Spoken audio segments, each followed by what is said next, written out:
हमारा धर्म जगत मानता है कि दुख का कारण और रोग का कारण पाप है। बिना पाप के किसी के जीवन में रोग नहीं आता है।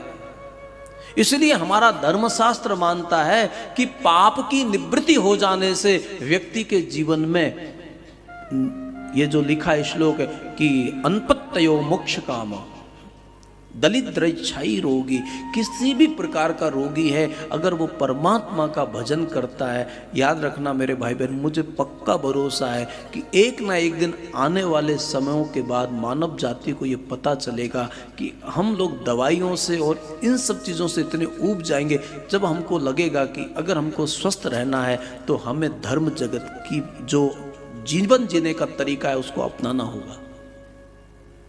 हमें फिर से प्रकृति की शरण में जाना पड़ेगा। हमें फिर से हमारी मानसिक वृत्तियों को शुद्ध रखना पड़ेगा। तो किसी भी प्रकार का शरीर को जो रोग होते हैं उनको व्याधि कहते हैं और मन को जो रोग होते हैं उनको आदि कहते हैं। याद रखना, आदि व्याधि अलग अलग होता है, लेकिन भजन करने से आदि भी मिटती है और व्याधि भी मिटती है। लेकिन भजन का असर तब होता है जब उपाधि ना हो। आदि व्याधि ये शरीर के, कोई शरीर का रोग है, कोई मन का रोग है, एक समाज का रोग है। एक है आदि, एक है व्याधि और एक है उपाधि।